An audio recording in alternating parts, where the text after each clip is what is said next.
beginning. He woke on polished stone, wrists bound with glowing restraints. The air was warm, thick with incense, and the sound of chanting echoed in the distance. He lifted his head and froze. A throne room. Hundreds of armored aliens lined the walls, all female, tall and fierce, their skin a shimmering blue marked with violet war paint. Spears slammed against the ground as he stirred. A horned, cloaked figure stepped from behind a curtain. She walked like storms obeyed her.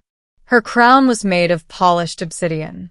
Her eyes, bright silver, studied him with unsettling calm.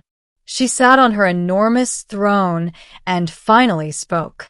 "Human," she said, as if the word were ancient, a relic of legend. Nathan forced himself upright. "Where am I? Who are you?" The guards gasped, but the queen merely smiled. "You stand in my hall. I am Queen Rylanda, ruler of Velara, conqueror of 12 sectors, commander of the Iron Courts." Her gaze sharpened. "You fell from the heavens. Your arrival fulfills prophecy." Nathan swallowed. "Prophecy." She rose, cloak billowing. "In our scripture," she said, circling him, "a warrior beyond our kind would descend, a being of spirit, not submission." Her hand hovered just above his chest. And the queen who claimed him would mark the next chapter of history. Nathan realized what this was. Not fear. Expectation. He straightened. "If you think I'll let you use me." The guards raised weapons, but Rylanda lifted a hand. "I do not want obedience," she said. "I want a choice." She stepped closer, so close that he could see her pulse in her throat. "You can become my king. Rule beside me. Power, freedom, wealth, all yours." "And if I refuse?" Nathan asked. Her voice turned cold. "Then your body becomes property of the court. They will extract what they require to fortify our bloodline." A whisper of horror swept the chamber. Nathan's pulse pounded. Become a king or become a resource? Middle. That night, the queen gave no decision deadline, no pressure. She simply opened the ornate doors to a luxurious chamber and left him there.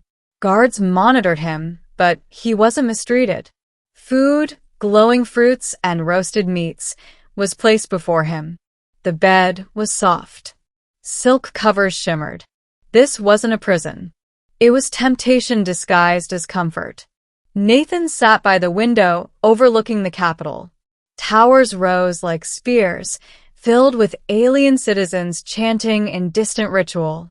Elite soldiers patrolled bridges. The world was a military machine, efficient, unbreakable. There was no cruelty in their discipline, but no freedom either. At midnight, the queen came alone, no guards. She removed her crown and armor, softer, but still dangerous. "You hate me," she said quietly. Nathan shook his head. "I don't hate you. I just don't understand what you want from me." "For generations, we bred for strength," she said. "But it came with a cost, a decay of vitality. Our bloodline thins. Our warriors weaken." Her voice wavered. "Human DNA, yours, could save us." Nathan stared. "So this is about survival?" "Yes." She stepped to the balcony rail. "I rule an empire of dying champions." Her voice was that of a leader carrying too much on her shoulders. "You think becoming queen was my choice?" she asked bitterly. "I was born into a crown of iron. I never wanted power, but without me, my people collapse." She turned, fierce again. "You can save us, but I will not force you. You choose." Nathan walked toward her, unafraid now. "What does being your king actually mean?" She lifted her eyes to his. "You rule beside me," she said. "You decide with me. You challenge me. You shape policy. You are not a pet. You are an equal." It was not the answer he expected. "What about heirs?" he asked cautiously. She took a long breath. "That will come only if both of us choose it. I will not command your body." Her sincerity rattled him more than threats ever could. By the time she left, he wasn't thinking about the throne. He was thinking about the person wearing it. Climax. 3 days passed without a decision. Nathan studied the people of Velara, watched the way they respected their queen, watched children training with wooden spears, their future predetermined. Rylanda held her civilization together, but barely. On the 4th day, something changed. A rebel faction known as the Riftborn stormed the palace during a royal ceremony, shattering windows and detonating sonic explosives. Their target, the queen. Nathan wasn't a fighter, but instinct took over. He tackled Rylanda out of the blast radius as a projectile screeched toward her. Pain tore through his shoulder. Guards clashed with rebels in a thunderous brawl. A Riftborn warrior grabbed the queen by the throat and raised a blade, but Nathan rammed into him with everything he had. The attacker fell, and Rylanda seized the opening, slamming her spear into the rebels' armor. The rebels retreated. Palace doors sealed. Breathing hard, the queen stared at him. "You protected me," she whispered. He answered without hesitation, "Because I chose to."